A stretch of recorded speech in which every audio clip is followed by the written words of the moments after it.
چیونٹی کی سزا۔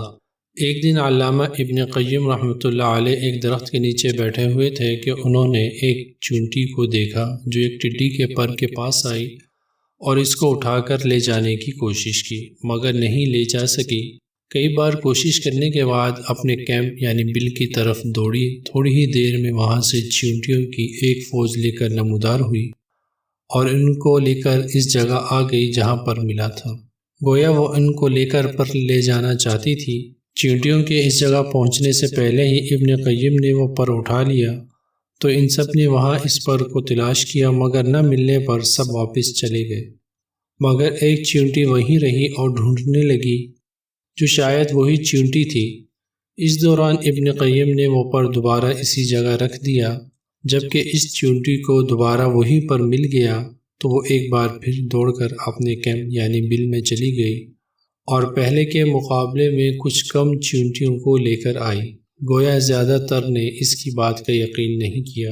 اس بار جب وہ ان کو لے کر اس جگہ قریب پہنچی تو علامہ نے وہ پر پھر اٹھا لیا اور سب نے اس کو دوبارہ کافی دیر تک تلاش کیا، مگر نہ ملنے پر سب واپس چلی گئی اور حسب سابق ایک ہی چیونٹی وہاں اس پر کو ڈھونڈتی رہی۔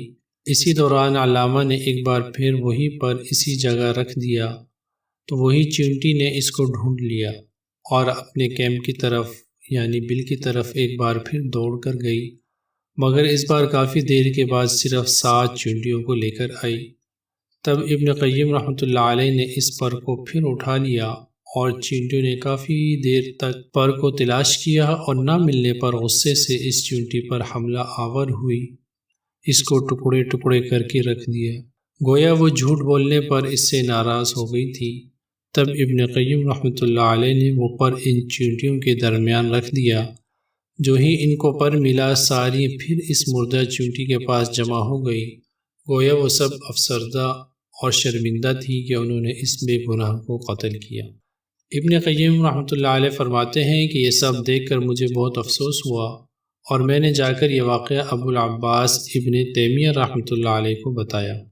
انہوں نے کہا کہ اللہ تجھے معاف کرے، ایسا کیوں کیا، دوبارہ کبھی ایسا مت کرے۔ سبحان اللہ، جھوٹ سے نفرت فطرت کا حصہ ہے۔ کیڑے مکوڑے بھی جھوٹ سے نفرت کرتے ہیں اور قوم سے جھوٹ بولنے پر سزائے موت دیتے ہیں۔ اللہ تعالی ہمیں جھوٹ جیسی لعنت سے بچنے کی توفیق عطا فرمائے، آمین۔